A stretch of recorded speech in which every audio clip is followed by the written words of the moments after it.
Liao, it's either his make or break season. If he flops, we're selling him for sure next summer. Like we have to, 35 mil or whatever it was. It's a lot of money. Yeah, can't wait till someone calls you racist on Twitter. Yeah, I prefer not to speak. Same.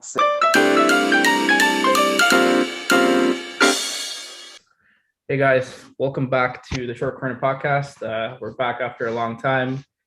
We got a lot of things to discuss on this episode. With me, I got Joe here. Joe, do you want to say hi? It's good to be back. Got Samir here. Hello. And with us, we have a special guest, and I've been wanting to say this forever. We got Milan joining us, and he's going to talk about Milan. So, Milan, do you want to say hi? How's it going, everybody? Yeah, I'm happy to be here. I've been a big fan of the podcast. I tune in every now and then. So, yeah, I'm excited to talk to you boys. Haven't had a chance to talk to any Milanistas in a while. So, perfect. Yeah, it's a good time since the season starting on Saturday, which is not Saturday, Monday, which is a weird day for sure. For a Milan game, everyone's already playing. And yeah, pretty much. I think Samir, you were saying that all the other teams won, and then we got our game on Monday, which increased our anxiety, I guess, because we have to get those points or get a win in the bag anyways. You want to talk a bit about that? What are your expectations for the Samp game? Yeah, every big team moaned right yesterday. Even though Atalanta should have lost, like Torino was playing like really well. Like except Atalanta, I think all the big teams did pretty good. Lazio, they played great. Inter, I don't know what happened to Hakan. He went like it's one in a million, Zidane, man. It's 1 in a million. Yeah, Hakan's like that always, right? I give it 2 weeks. Like the first 20 minutes, he was like everywhere. Like he was like Zidane, Ricossa, whatever you can think of. Like he was like passing, crossing, like yeah. To be honest, it was Genoa, so you know. Yeah. And he has been always good with small teams, right? It's like Hakan's highs are really high, but then his lows are just like rock bottom. Like there's no one worse on the team except him. It's ridiculous. Exactly. Yeah. Like it just makes no sense with Hakan and this consistency, like zero consistency there. But yeah, we'll get into how the new signings will get on. So I think we're all excited to talk about our Mercato. I was just telling Milan before the podcast, I think this is our best Mercato in years. You guys might disagree or agree. Obviously, we're missing a cam and a right winger, but so far I think it's been good. Florenzi came, Tomori got redeemed, Tonali got redeemed. Bakayoko might be coming. Pietro Pellegrini, a third choice striker, came in. So, is there anything you want us to add, Joe, or talk about a bit about our Mercato, pretty much? Yeah, I mean, to be honest, I think this has been a really disappointing transfer market. Just because I don't think we've improved a single position on the field. I think from last year, it's pretty much exactly the same. I mean, I think all the players we've recruited look good, and I like all the business we've done. It's more that I think our attack might be worse than Udinese's, and that is starting to scare me a little bit. So, like, you know, we've all seen Rebic on his bad days. He can't control a pass or a football. You know, Salah can't dribble past anybody. I've never seen him beat his man ever. But I mean, I don't know. I'll probably be fine. I'm just probably being overly worried. But to be honest, I'd upgrade all 3 of the like attacking midfield positions if it was up to me. But it's not up to me. It's up to Paolo Maldini, and he's probably a smarter person than I am. So I'd give him that. What do you think, Milan? Do you think we should upgrade some positions? I mean, for sure, we definitely need a right winger and a cam. I'm really hoping Florenzi wasn't the right wing signing because, like, at the end of the day, he's a quality right back, and he's pretty much the anti-Calabria in the sense that he brings a lot more going forward, but a lot less defensively. And that's what we need against those Udinese type teams where we can't do anything because we have like 15, 20 shots on them and we just can't score the goals, right? So we can have an option down the right. We have Teo down the left. It's perfect in that sense, right? But if that's the only right wing or right-sided player we're bringing in, I'm not happy. I'm not going to lie. I don't think it's a horrible Mercato, all things considered, though, because, I mean, Giroud is a huge upgrade on Mandzukic, who was injured pretty much the whole season. I can't say I haven't seen much about Ballo-Touré, but when it comes to left backs, I trust Paolo Maldini. So I'll take his word for it. Maignan, I mean, in the preseason, he's been looking fantastic. So I'll stick with that. I'd still say we probably have the best goalkeeper in the league. Even though it's not as good as Donnarumma, obviously, but it's still good enough. I don't know. It's looking good, but I still want to see at least a number 10 come in, to be honest. Yeah, for sure. We've been linked to Bernardo Silva. I don't know how reliable that is, but that would be like the dream. Bernardo Silva, yeah, it's like Mr. X when we were linked to Milinkovic Savic at the end days of Mercato. Yeah. The Silva rumors are so weird, right? Like we were like dying to pay the 4 million for Florenzi. It took like 2 weeks to pay 4 million. But the report saying we're like willing to pay 45. Like, how does that work? Yeah, I don't think Man City will accept 45 either. They're a rich club. But the thing is, he wants out, right? So if he Yeah. doesn't get his way out, well, apparently he prefers Atletico Madrid, from what I understand. But I don't know if Atletico Madrid really needs him as well. Like, we need him the most, but can we afford him? Yeah, that's the question. And it's hard with our budget, with the whole FFP stuff and being in the Champions League for one time in the last 9 years. Yeah. Yeah. Let's talk about there. I think what's interesting this Mercato, I think it's actually that I don't think anybody's really spending like they used to. The only teams that are really spending are like the really the really rich Premier League clubs like Man City and Chelsea and those sort of teams where obviously they've got the money to spend it because their TV deals are insane and they've basically not even suffered from the pandemic. Obviously they have in some ways, but not to the extent that like the Spanish and the Italian teams have, because they just haven't been spending. All the Spanish teams are broke. I don't think they're gonna match whatever it is Man City want for Bernardo Silva. I don't see Milan signing him personally. I think he's like a sort of a caliber player that's just slightly above our shooting point at the moment, I think. Mm-hmm. Yeah, Real Madrid, actually, you're right, Joe. I've noticed that they haven't spent as much as they usually do. Barcelona, too. They're kind of broke as well. But, I'll talk about the preferred lineup going into the Samp game, and I'll kick it off. I think I saw expected lineup, and here's what I prefer. I would say Maignan in goal. Kyer and Tomori is my preferred center-back partnership. I think they complement each other really well. What Kyer lacks in pace, Tomori makes up for it. Obviously, defensively, he's not as great as Kyer, but Kyer is proper defensive lad. Calabria probably getting an armband. We can talk a bit about that after predictions. Theo Hernandez, obviously. Benacer and Kessie, if they're both fit, they should both be in that double pivot. Brahim Diaz, obviously better than Krunic at that role. Left wing, I prefer Rebic to Leao, even if Joe does think he's a donkey, but he's world class, half the time. Alexis Salamakers, only because the other alternative is Samu, and Oli up top. That's my preferred lineup. Wants to go next? I'll go. I actually, contrary to you, I would prefer to see Romagnoli and Tomori. I think after like that whole rut that he had towards the end of the season, he kind of started picking it up. I remember there was this one game, I think it was Udinese, where he had like a goal line clearance. He had a great game overall. I think when he plays alongside Tomori as well, he kind of complements him in that sense that for whatever it is, whenever he plays with a younger defender, I've seen him when he played with Kalulu as well. This guy looks like Maldini. Like this guy is everywhere, right? So I think Romagnoli, I think his season is going to be a lot better than it was before. So I think I'll take him over Tomori. Obviously, Kessie Benacer. As of right now, I'll take Leao starting just because it's like the most inevitable thing that Rebic has a bad start to the season. This guy only wakes up around January. I don't know why, but it always happens. The reason I prefer Rebic overall to Leao, though, because although Rebic has the touch of a donkey, he does not stop. You know what I mean? Like he doesn't give up on a ball, and that works well with Teo since Teo likes pushing up so much.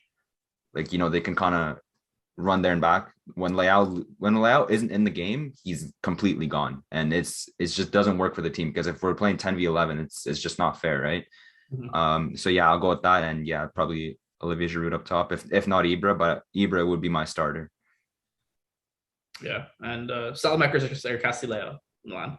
I take Salad purely because he's harder working. I think Castillejo, he just looks like he's gonna give up every time he's on the pitch as well. Like he just looks tired. Like someone needs to feed him or something. I don't know what it is. He's struggling. Yeah, right.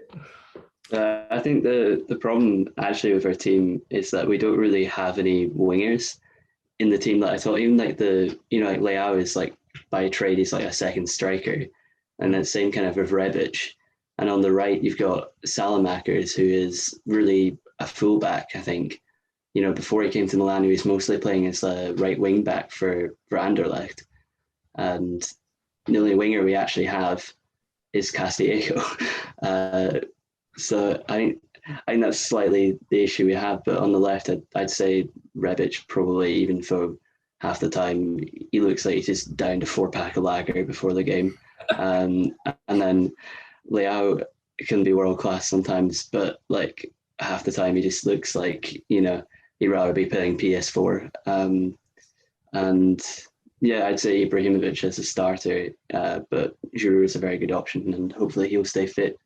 And there won't be a case like with Mandzukic last year where he was always injured when Ibrahimovic was injured. So like he didn't really do anything in the end. So that's what I hope. I would go with what Naim said. Like that's my preferred lineup as well, except I want like Ibra. Yeah. And maybe Leo has always a good first half of the season, and Rebic is always like the second half guy. But the thing is, Rebic and Theo complements each other like really, really, really well. Leo does not do that. So I would prefer Rebic and Ibra. And we don't have our right wingers, so solo makers. Yeah, that right wing slot's kind of lacking for sure. Anyone Berardi would start for us. Like if he comes to the team, he's walking into the lineup. That's how bad it is over there. But we're gonna talk a bit more about Serie A as a whole. Samir wants to ask everyone as a dark horse team, who do you guys think will do well? And I'm calling Lazio for a Scudetto. That's the dark horse team. I'm gonna Scudetto. Yeah, purely because of the coach they got. Their coach is a very good coach, and we all know that. Marzio Sarri, he's got a good group of players with him. Luis Alberto's still there. Milinkovic Savic might have a really good season. Ciro Immobile. So I'm calling Lazio as my dark horse for this season. I'm actually picking Napoli to finish in the top 2 this year. Contrary to although they also lost their coach and they're getting a new one in, this is a much bigger improvement to Gattuso. As much as I love Gattuso, and I think although he's not the best manager, he is slightly underrated sometimes. Spalletti's a big upgrade. I think Osimhen is going to have a big season. I think this is going to be like his breakout year. Just overall, they've kept their core. You got Koulibaly, you have Mertens, Insigne hopefully won't be going to Inter. So overall, I'd probably say Napoli's my pick for top 2. I'd say that's my dark horse. Yeah. Same. Napoli, like Spalletti got his team. This Napoli team is perfect for 4-2-3-1. Like he got all the players. If Insigne stay, I really can see them like push for, like Milan said, like second or third. Like they have everything going forward. And I'm pretty sure no one is injured right now. So hopefully let's see. And I think Spalletti is like underrated as hell. But the thing he did with Inter Milan, he was really good, man. Let's see what happens. Joe? Yeah, to be honest with Napoli, I always feel like they always kind of not let me down because I'm not a Napoli fan, but like there's been so many years over the past where I thought that they'd be challenging in around like the top 4 or even for the Scudetto. Particularly when they had Ancelotti, I thought they would have done much better in that period. But yeah, I mean, to be honest, I don't trust Napoli as far as I can throw Kalidou Koulibaly, and that probably isn't very far. So I would say I'm probably with Naim on Lazio. I don't think they'll win the league. I think the hardest part of predicting this year, I think, is actually who will win the Scudetto, because I don't think there's any clear favourite this year. but I'd say Lazio as a team to at least, no, I think they'll definitely be in the top four. Yeah, that's I go with that. I like Napoli, but I think they just I won't believe that they'll actually challenge for anything until they actually do it. So yeah, I mean that's a space of them. Gotcha. Yeah, the next topic is the star and the flop of the season. And I'll go first on this. I've been deciding on the start of the season either between Sandro Tonali or Fikayo Tomori, and my decision is Sandro Tonali. I'm telling you, this is his season. Everyone's writing him off for that first season, but he was not bad by any means. He's adopting to a new team, new formation, new coach, new teammates, new city. But this is Sandro Tonali season. You can see in the interviews he's saying that, hey, so you're going to see the real Tonali this season, and I think he's right to that extent. So I'm going to say Tonali for my start of the season. Flop of the season, Rafael Leao. Like that's just what I think. Leao, it's either his make or break season. If he flops, we're selling him for sure next summer. Like we have to, 35 mil or whatever it was. It's a lot of money. Yeah, can't wait till someone calls you racist on Twitter. Yeah. I prefer not to speak. Same. Obviously, there's the picks for start of the season like Teo, Kessie, Benacer, but I'm actually going to go with Calabria because I would go as far as to say he's probably our most important player last season in the sense that when Dalot had to fill in at right back, completely flopped. And now that he had that surgery on the hernia, I think it's going to benefit us even more. Working alongside Florenzi as well, I feel like he's going to be able to develop a little bit more going forward. I remember he had that one huge assist where he sent that long ball down to Ibra. I think it was like mid-season probably. That was beautiful. Like that was like shades of, a good pass. Like he probably can get those good balls in like a Florenzi can, and working alongside Florenzi will probably help him in that sense. So yeah, I'm going to go for Calabria start of the season. Like obviously there's the pick of Castillejo flop of the season, but in terms of a player that's talented, yeah, I have to go for Leao just because if the guy's not engaged, if the guy doesn't really care about playing, then we're playing 10v11. It's just not, optimal for us to be succeeding, right? So I'm going to take Leao for my flop of the season as well. Yeah, for sure. Yeah. Yeah, I guess for my start of the season, yeah, I don't know. I think maybe I think it'll probably end up being Teo or Kessie this year. I do think Tonali will have a really good season as well. I thought he actually had a pretty good season last year. He just like, I think he actually he was unfairly dropped from the team towards the end of the year, in the last 5 games. But we did win those games, so I'm not going to be rioting in the street. But for my flop of the year, I think it'll be Rebic this year. You hate this guy. I actually quite like him on his day, to be fair. I'm making myself out to like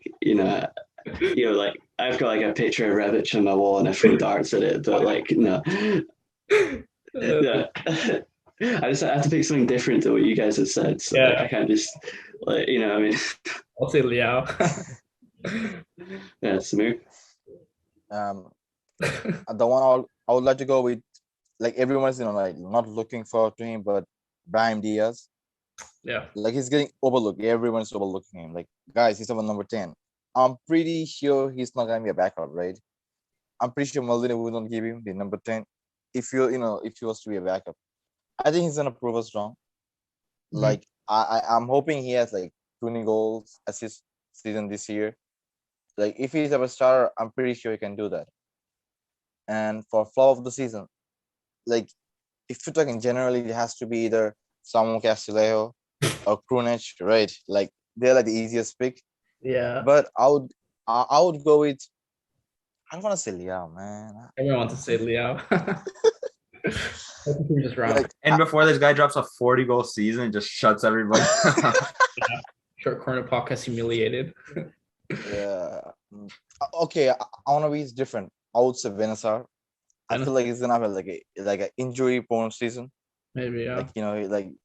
Like in that way, he's gonna be like he's gonna be injured like almost every week, something like that. If he's fit, I would go Leao. because he has all the talent in the world, right? The thing is, he uses 50% of the talent in every match, and his mental game, it's not there. Yeah. Like, I know sometimes we're too strict with him, but then we had this guy for 2 years. Like he didn't improve a bit within those 2 years. I thought when Ibra came, right, we thought, okay, maybe Ibra will change him. But nah, Ibra came. Next thing you know, he's dropping a rap album. So I don't know.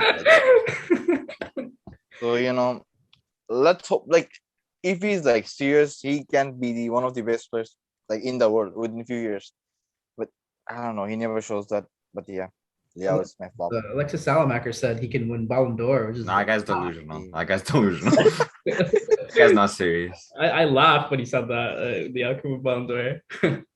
So I think with Leo, it's like, I just don't know how to put where to judge him in, because everybody says he's really talented, but then half the time he doesn't show it. And to be honest, if you look at it, like, if people weren't hyping it up to be hyper talented, then we'd be sitting here saying, oh, he's hyper talented, because half the time he doesn't look like he would start for St. Mirren.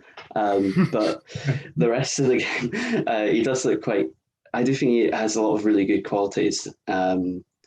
So if it's a case of like, I'm pretty sure Alexis Salamaker probably does know more about football than I do, given that he plays it as a professional.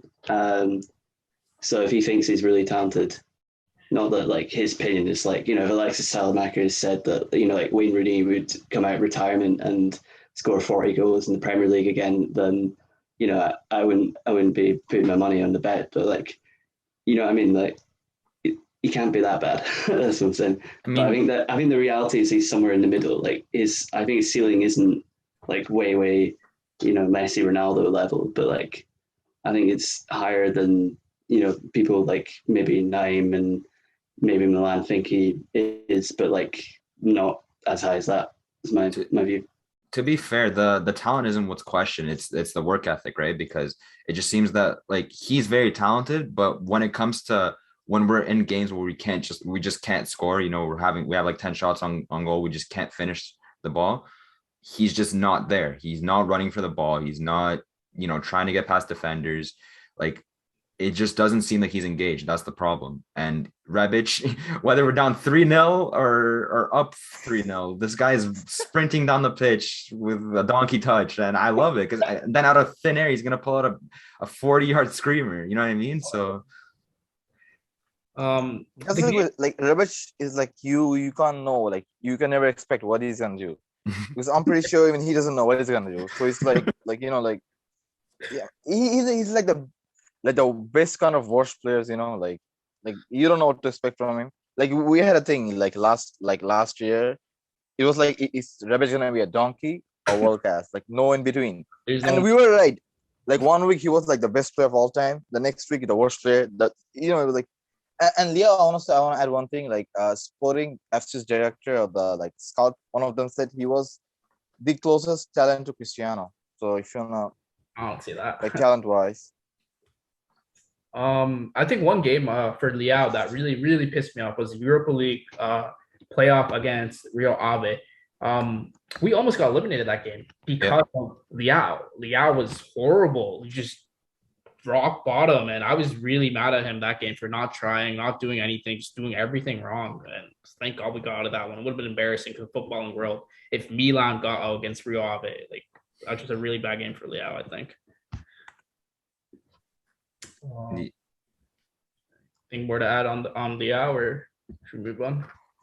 What more can you say? We know what we expect. We just got to see him deliver it at this point. You know what I mean? So. Mm-hmm. All right. The only thing I might add actually is that I don't think Pioli knows what to do with him. Because I don't really think he's a winger, and I don't think he's a striker either. He's kind of like I think his best position would be if we played like 4-4-2, and he was like up next to Ibrahimovic or Giroud. Because I'm not saying we should switch to that or 3-5-2 or something, but like, I just feel like he was a player that was bought for Gianpaolo, with that sort of, those are the 4-3, 1-2, and then that was scrapped so quickly. And to be fair, Leao was probably actually one of our best players in those 7 games. So you could see that was what the signing was made for.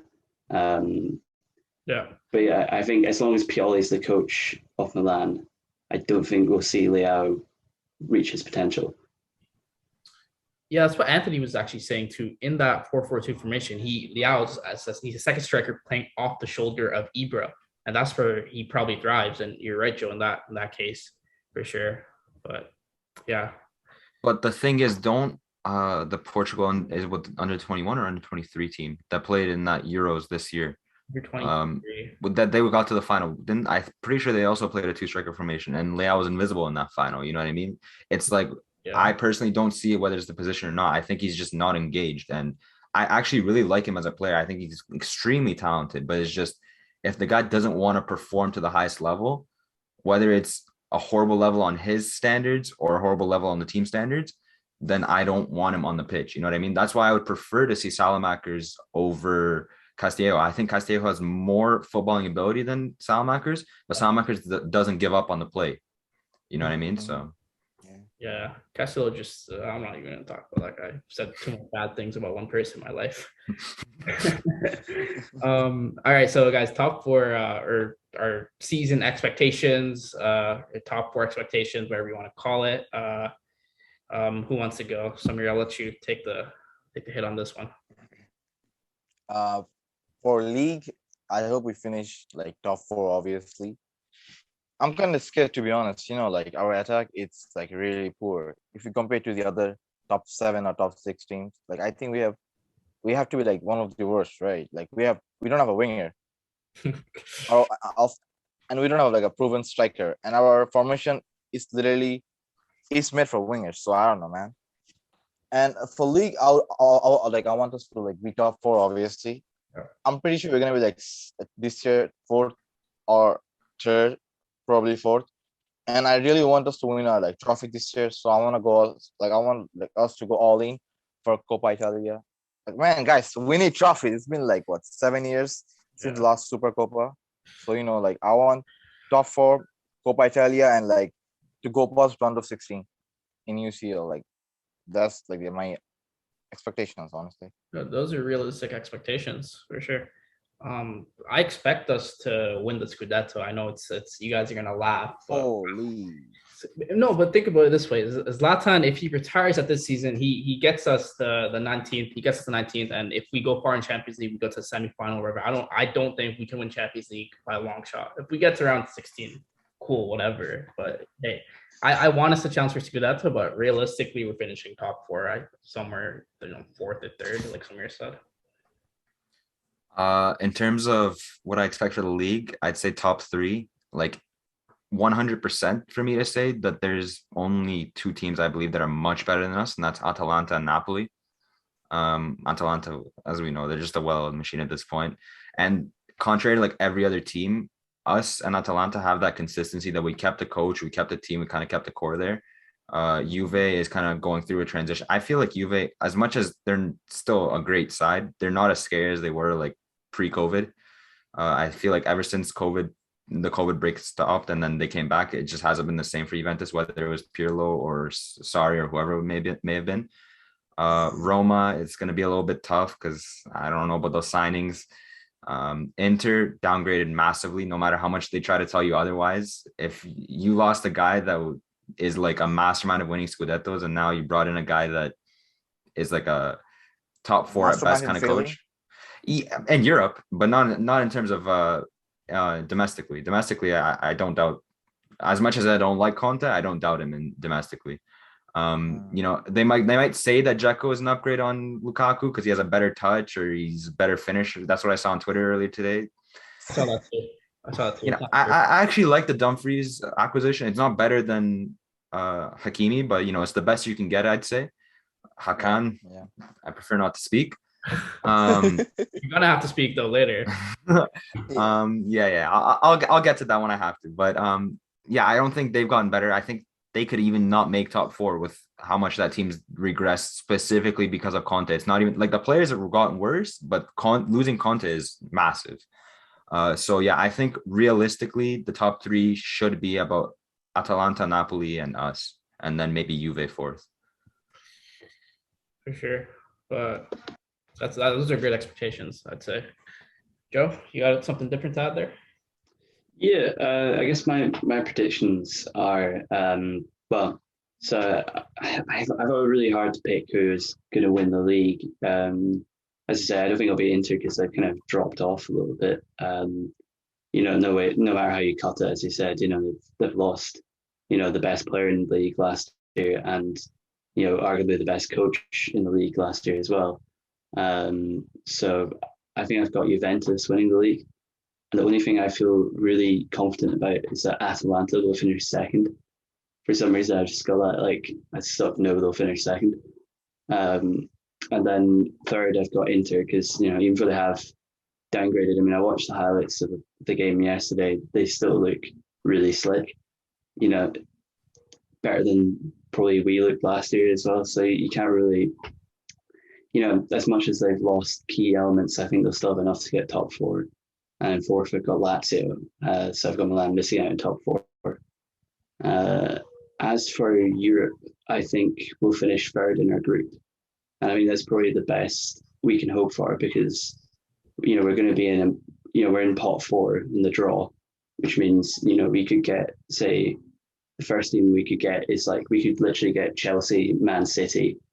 You could get Chelsea, Real Madrid, and then somebody else like that, where it's where we've never been in the Champions League for so long.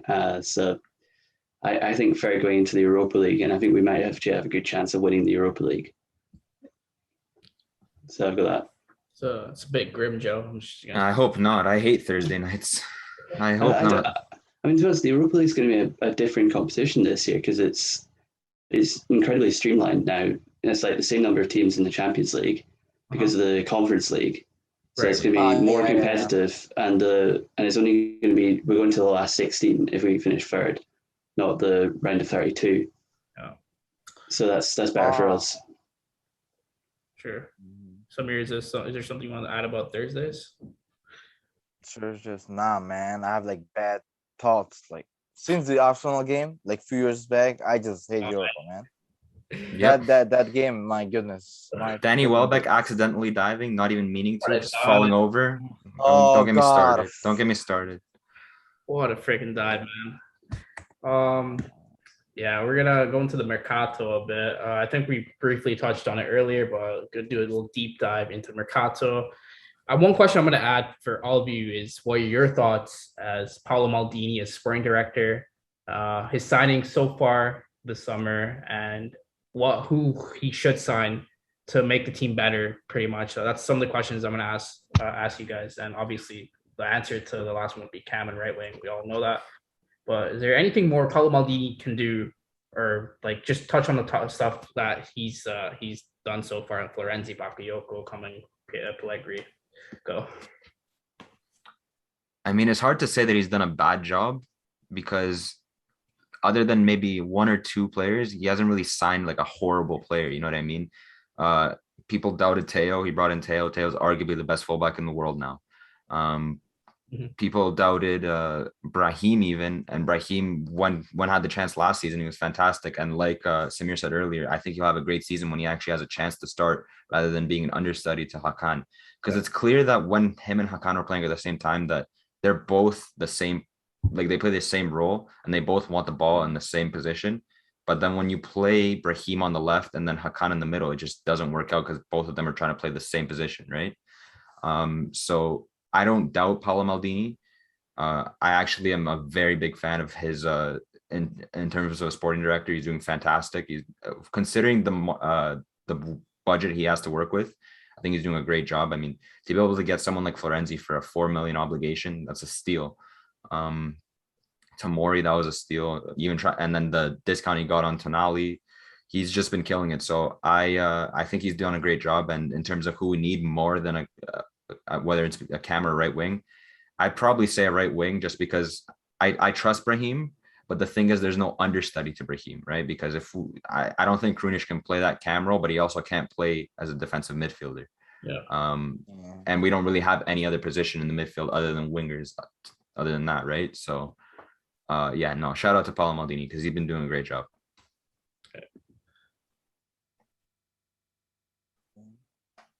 Yeah, I agree with whatever Milan's, everything except like he's doing really great in defensive, positions like our center backs, full backs, CDMs like Tonali. He's gonna get Bakayoko back. My only thing is with him is attack. It's not the best. Like every time he signs a forward, it has to be like I think like the age has to be like 35 and above. Yeah. Look at Mandzukic, yeah, Giroud and Zlatan. Like so far since he joined us, I would say everything he did was good to great. Like if this year he can sign us like a good winger and a backup cam for Brahim, I will say so far it's like 8 out of 10. But right now it's still like a 6 or 7 out of 10. Right, Joe?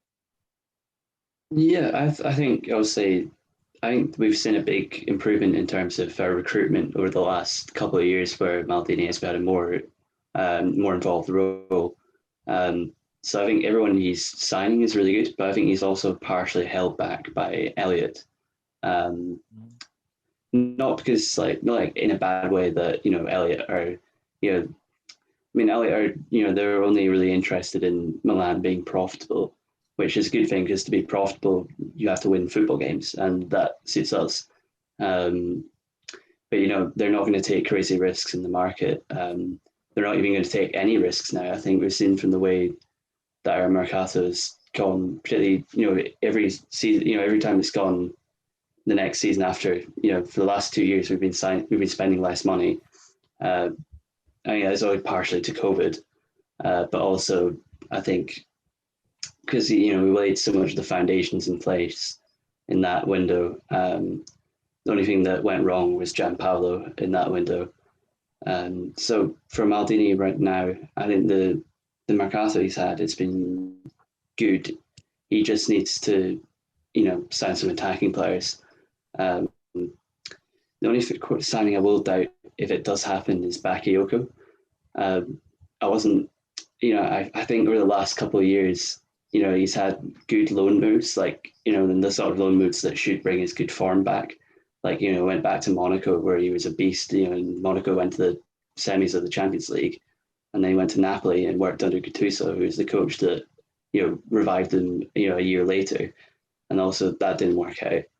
So, I mean, as much as Milan is a special place, is it really going to turn him back into a beast?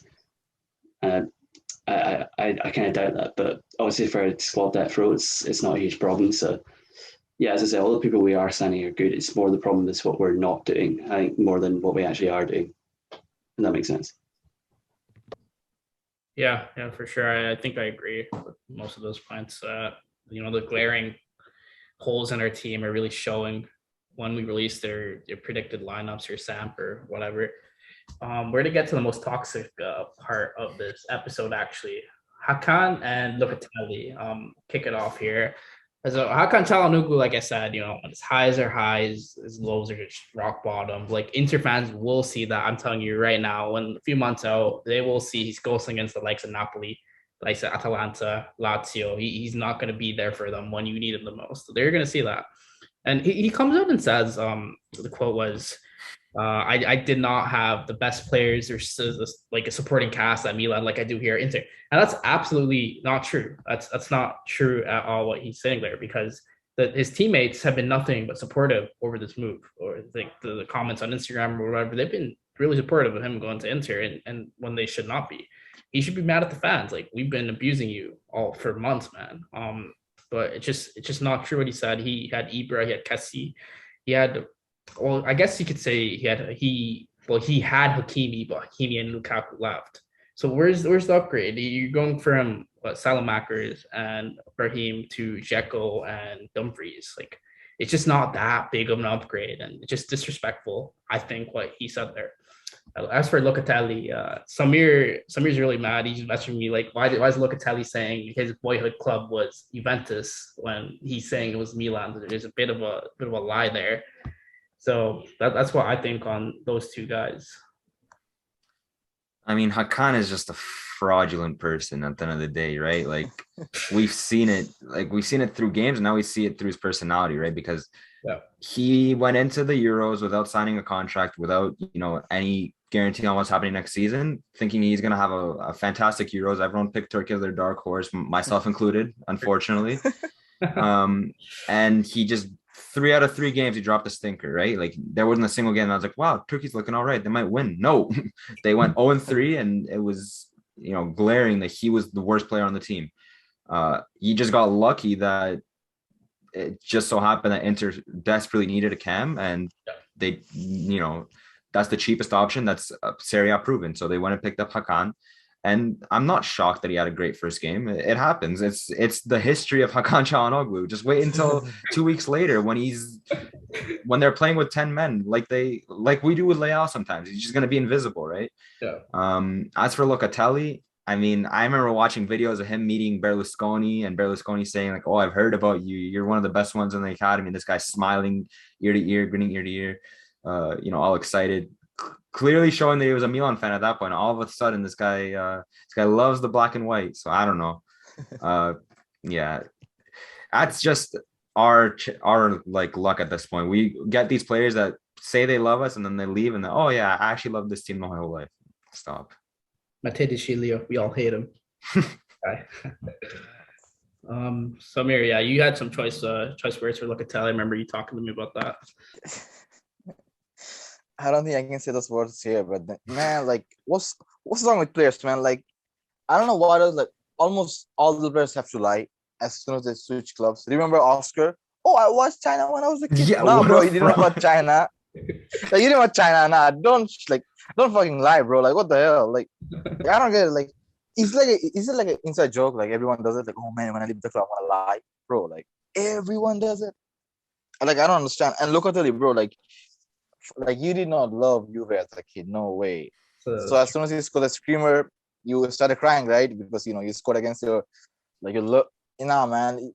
Stop bullshitting, like, dude. Yeah, I guess we did a mistake by like not playing you, but then also you ran away from like a 50-year-old like Biglia. That's what I'm saying. And like a 60-year-old Montolivo, and like Jose Mori was you're like I don't know, man. This guy just I think he's mentally weak. I would say one thing, his talent wise is amazing, but I think he doesn't have the mental game. Like, I'm pretty sure. Like, he was so mad at us. Like, he didn't let Maldini or Leonardo put a release like buyback clause. So, and then now he's lying like he loves Juve. We'll see about that this season. I actually disagree with that. And the thing is, he was fighting with Biglia, and the manager Montella, he was choosing Biglia and Mauri over him. So I can see why he has a right to be angry at us. Like, if Montella's starting Biglia over, Biglia should not have been starting, in my opinion, over Locatelli at that point. But, I guess he has a right to be mad. But just what he said about Juve being his boyhood club, that's just a straight up lie. Joe, anything else you want to add to those situations? Yeah, to be honest, I don't really care, to be honest, about these players. Like, they don't play for Milan anymore. They hopefully never will again. I'd take Locatelli back, but if Hakan returns to Milan, I think he would have to be. I would applaud him, because he'd have to be a very brave person to do that. Yeah. That would be like Pedro has gone from Roma to Lazio this summer. Like, if he needs to go back to Roma, like he better go around with like a security team in the street, because like this clubs don't hate each other. But as for those players, I think I guess it's possible to play for Milan and also support Juventus, but at the same time, he clearly didn't love Juventus that much, because he scored a goal against them and he was like, he was going absolutely nuts. Like, I've never seen a player celebrate like that before. So, but again, I don't really care that much. So, if Hakan wins the Ballon d'Or this year, I genuinely just won't care, because to be honest. Come on, Joe, you'd care a bit. Let's be honest here. You'd care just a little bit. Yeah, if he win the Ballon, I mean, I would only care if he actually if Inter won something. But say if Inter won no trophies and Hakan somehow won the Ballon d'Or, then in that case I wouldn't care. But That's might not happen. yeah, it won't happen. So I feel very confident about that. If he wins the Ballon d'Or, I don't know. I'm not going to make any bets, but I'll do something. Like, do you guys think he's gonna have a better season, like at Inter than he did at Milan and Hakan? I don't think he will. I don't think He could just because there's literally no pressure. That like everyone's written him off at this point, right? No one's expecting to be better than Eriksen. Yeah. And they all like I believe that all of the Inter fans, as much as they try to lie to themselves on Twitter, I don't think they all think they're going to go back to back on Scudettos. I think they know that this is going to be a completely different season from last season, right? So they're not expecting the best out of their, and even with like the best team of Conte didn't really play like a cam in that role, right? He only started playing Eriksen towards like after when they knocked us out in Copa, and then he was like, okay, maybe Eriksen can actually benefit us, right? He plays more with two defensive midfielders and then just kind of works up top there. But yeah, I think he'll be better, but that's just because of the pressure, because like we said, he's a very weak mentality player, and he clearly says that he's people don't support him. And all these little posts, like when these people talk too much or whatever it is he's posting, it's clearly he's just scared, right? So like he's saying people don't support him. Like, bro, your wife stopped supporting him 2 years ago. You forgot? Oh my god! All right, we'll end the Hakan topic on yeah, we can end the Hakan. Yeah, I do think we need to hear the unfiltered Samir, where he has to say about one on the Patreon. One on the Patreon. Okay. All right. We're reaching our last topic. The game preview against Sampdoria. So obviously, I hope that we're gonna win against Sampdoria. Obviously, Jens Peter Hauge came on and equalized the last time we did play them. You guys probably remember that vividly. Milan Twitter saying, "Yeah, start Hauge right after that." Rightfully so. But Sampdoria, obviously, I think is Ranieri still the coach, guys? I believe so, right? No, it's Diversa now. Okay, that might be easier. I think it's still Ranieri because I looked it up the other day. Like, unless Google was lying to me. I believe it's Diversa, unless I'm gonna check it. I think it's Diversa. Yeah, Ranieri left at the end of the season. Yeah. So yeah. I must have been hallucinating or something. Oh. But yeah, so pretty much Sampdoria, they're actually a decent team, better than Udinese. They have Quagliarella, proven goal scorer, goal threat. He's got a knack for scoring against us. I think he's a very, very good player. Mikkel Damsgaard off the back of a fantastic Euros. He's going to be a threat down their left side. Calabria's up against them. It's going to be a really good challenge to watch. Ken Driver probably going to try to pull Tonali's hair again. We might see that. But I think it'll be we're not going to run away with it. It might be a 1-0 game, it might be 2-1 game, something like that. But it's going to be a good game, and it's a good challenge for us going into the season. That's what I think for the game coming up tomorrow. I'm actually going with a 3-1 for Milan, just because I'm confident in the fact that when last season, contrary to everyone else, we had a preseason because we had to play those Europa League qualifiers, and that helped us massively. Now that we had I'd say a pretty good preseason, played against Madrid, played against Panathinaikos, or was it PAOK, not Panathinaikos? I'm not sure. One of those Greek teams. We had a few games. We got Giroud into it because Giroud's probably going to have to be playing. As I just saw, Pioli apparently said Ibra will be out until at least September. So it looks like, and I'd say Diversa, obviously, he just relegated Parma, right? So I'm gonna pick a 3-1 win for Milan because I just don't trust our defense at all times. So I'm not gonna take a clean sheet. So yeah, I'll take 3-1 Milan for tomorrow. For prediction. For tomorrow, I'm predicting like a 2-0, like a good game with 2 goals and a clean sheet. I'll be happy with that, I'll predict like a Giroud goal and a Brahim. That'd be nice. Yeah, I mean, I think we'll win. We usually win the first game of the season. Is it at San Siro? Let me check that.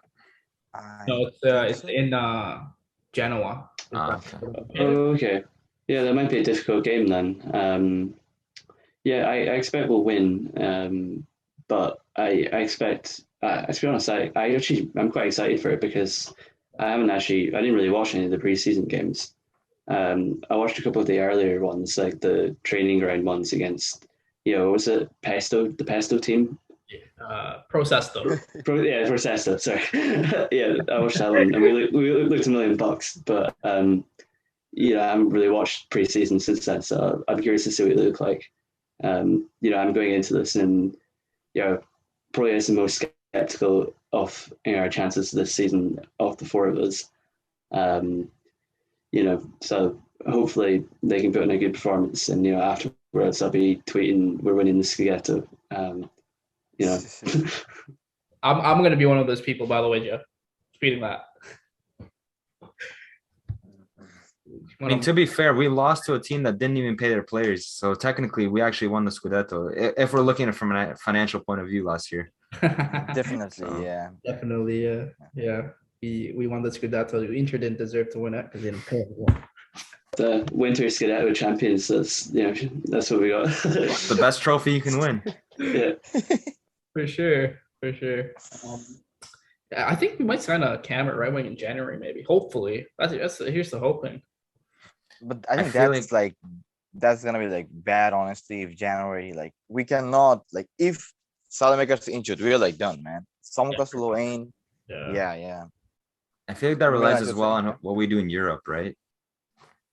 Because how far we go depends on how much he wants to spend on a winger or a cam, because that'll depend on what do we have to work for this season. Are we working towards rotating for Europe, or are we just working towards a 38-week Serie A season? Yeah. It's a good point. Very good point. Depends on our group. I think the draw's in 3 days, right, guys? Yeah, 3 days. Yeah. We should do another episode for when that happens. But are there any more topics that we're supposed to discuss? Oh yeah. Actually, I hold on. I forgot completely. I can't believe I'm really embarrassed that we're leaving it for the end of the podcast where people just zone out. But why do you support Milan? Why does Milan support Milan? And I can't believe I forgot. It's my bad, man. Why do you support Milan? And who are your top 3 favorite Milan players? Go. Okay. The reason I support Milan is when I first got into football, I didn't really, similarly to my grandfather, he doesn't really support a team. He just watches. He's a big fan of the game. He just watches every team pretty much. And I was a big fan of Wayne Rooney at the time. So I wouldn't say that I supported United, but I would watch a lot more United because of Rooney, right? And I went and saw my uncle one summer, and he goes, "How do you tell me you like United when ever since you were born, I've been a Milan fan?" And ever since then, I became a Milan fan through and through. As for my top 3 favorite Milan players, I'd say Kaká is one of them. That was my first kit as a child. That was even before I was a Milan fan, I owned that kit. Sheva, he's like my idol coming from Eastern Europe. Obviously, that's one of my all-time favorite players. And Kevin Prince Boateng is also one of my favorite players ever. With one of the shortest peaks, but one of my favorite players ever, just completely well-rounded, fantastic going forward, defensively in the midfield, he was great. So yeah, Kevin Prince Boateng is actually in my top 3. He'd still be a better right winger than Castillo, let's be honest. Yeah, potentially. All right, fantastic. All right, guys, should we wrap it up here? Oh, I want to ask a question. Like, guys, what was your favorite moment from last season? From last season? Good question. Yeah. I'd probably have to go with the Juve game, the 3-0. Because that was, as much as it was not unpredictable, because Juve has not looked good, especially against us in the last little while. Even in the first game when Calabria had to play midfield, we played well. Chiesa did destroy Teo, but other than that, we played well, right?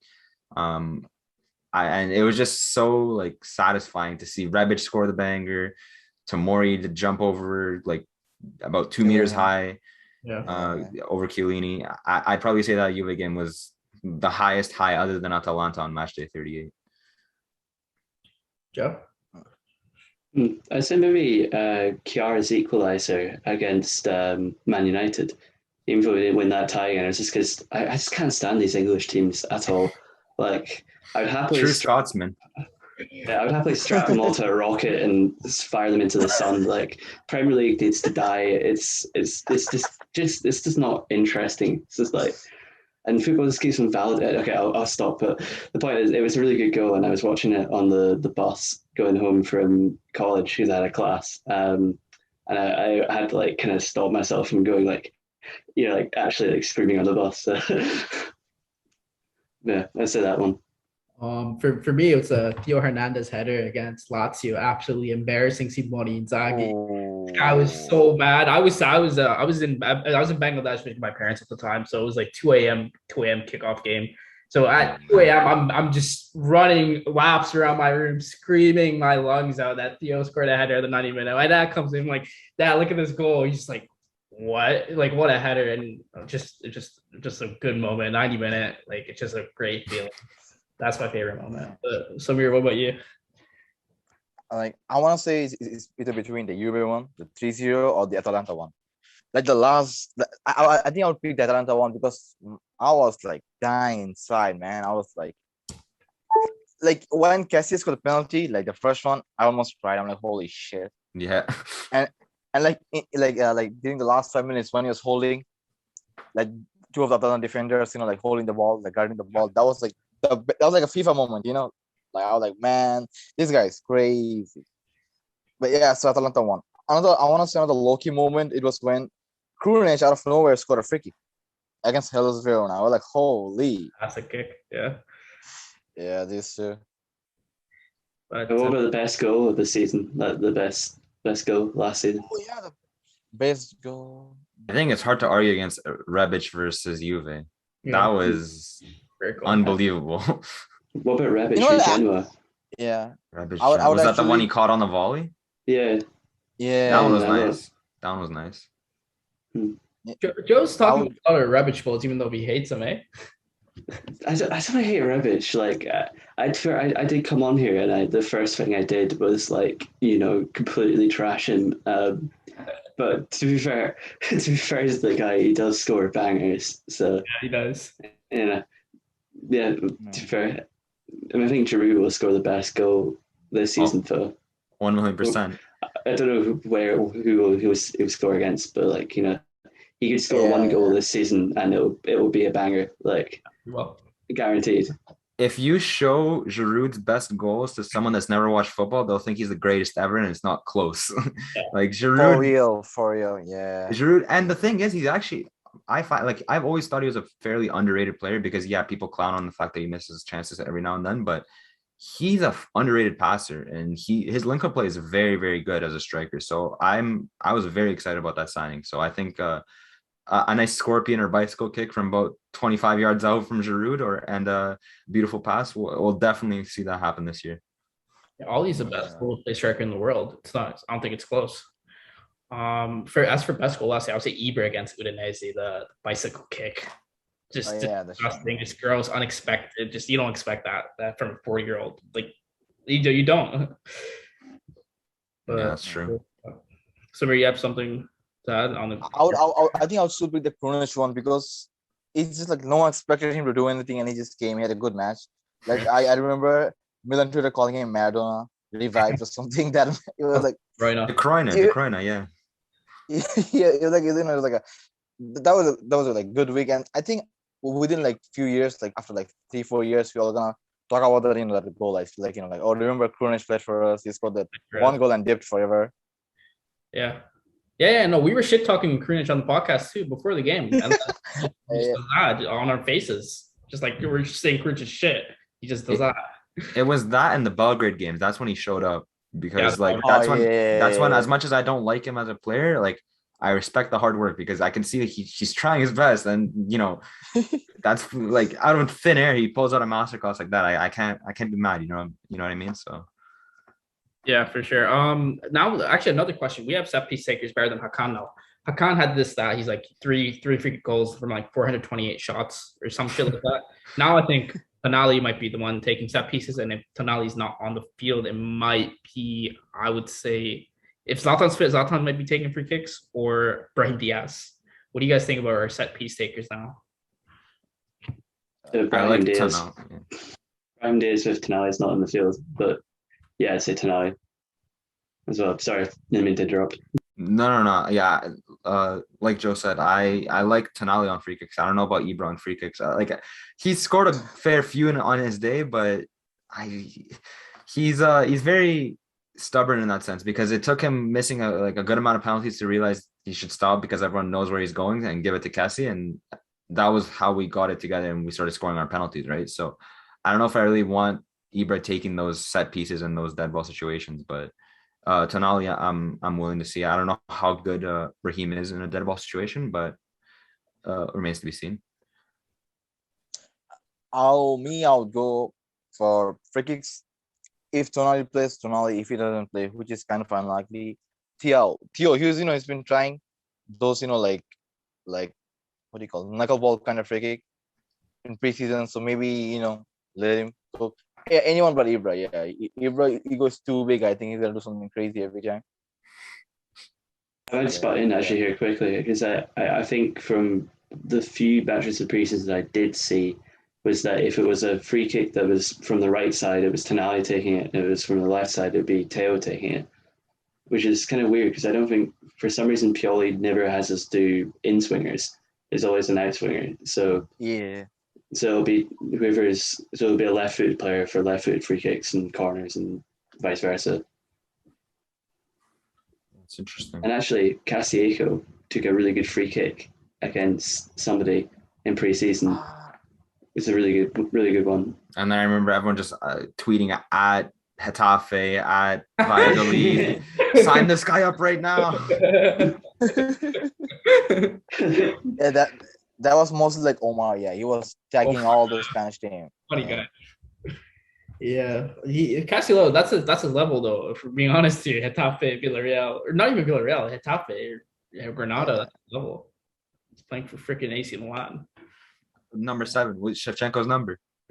Jesus. I mean, I don't say this lightly. I genuinely don't think he would start for Motherwell. Like, I don't think you could cut it in the Scottish Premiership at all. You get his legs broken in the first challenge. That happens. He's just he would be an average player in any league. Like that's I seriously think that. Yeah. In my time of watching football, I think he's the worst number 7 of a big club I've ever seen. I think Easy. Has to be. I don't think there's anyone else that comes to mind. Maybe Mariano not wearing number 7. It's down. Oh yeah, in Real Madrid. No, I still take Mariano ahead of him. I still take that 1 month of Mariano in the Champions League. I take that ahead of Castillejo. So you're probably right there. But yeah, I think number 7 for sure. That's disrespectful to Shaba. You do, man. Castillejo has never scored more than you look at his goal scoring record. Like even in the youth level, it's really average. Like he's still got the same kind of stats for his entire career. So, if you can't cut it in for Malaga B, should we really be surprised? To be fair, when we did sign him, it was a decent pickup because I remember he was doing pretty well for, was it Villarreal or Villarreal? Yeah, Villarreal, yeah. I thought it was a good pickup at the time. He was playing well in La Liga, and what at that point we were lacking was pace, right? Which is why I was very happy when we signed Rebic at first as well, because the team had a lot of talent, but no one running, right? And Rebic brings that in abundance. Him and Teo, they just keep running, and it's good that we finally have those players that aren't afraid to keep going. So sometimes you watch Theo and you wonder like, where's all the stamina coming from? It feels like he has 3 lungs. He's making burst to the other half of the field in like the 88, 89 minutes. Insane. Just what a player. Yeah. But I think we should wrap it up for now. It's been a great episode. We're it's good to be back. We're happy to have Milano join us on this podcast. It was a really good episode. He has his own podcast, by the way. It's called Slightly Biased Sports Talks. Right, Milano? And you can listen to them. Yes, sir. So go check them out. They talk a bit broadly, not just Milan, but Premier League and other topics on that podcast. So check out his podcast. It's been a pleasure having you on this show. Thank you for having me. I'm more than happy to help on any other time. I mean, I don't get to talk to many Milan fans often because I don't really know that many Milan fans in person. So I'm happy to talk to you boys. Thank you so much for having me. Absolutely. Joe and Samir, thanks for coming. You guys want to add a few words? Dead to Hakan. Woohoo! Okay. And Joe, thanks for coming on, spending some of your time here. It's good. It's a good episode. Good episode. You know, I think I said some atrocious things in this podcast. So do take what I'm bitching. I generally, there's been so many times that I always forget that I think it's kind of like a Scottish thing to use inflammatory language and sort of sort of put a picture in what you're saying, and it's so inflated sometimes that people sort of who aren't used to that it sort of takes them by storm. But you can't have a podcast and have 4 people that are completely neutral and completely PC all the time. There's got to be some there's got to be some blood sometimes. Yeah. Also, half of them were joking. We don't really mean harm. Yeah, we don't want death on Hakan. I actually do. But anyways, anyways, guys, thanks for tuning in. Thanks for listening to us ramble about Samu, Hakan, and Locatelli, and I'll see you on the next one. Ciao.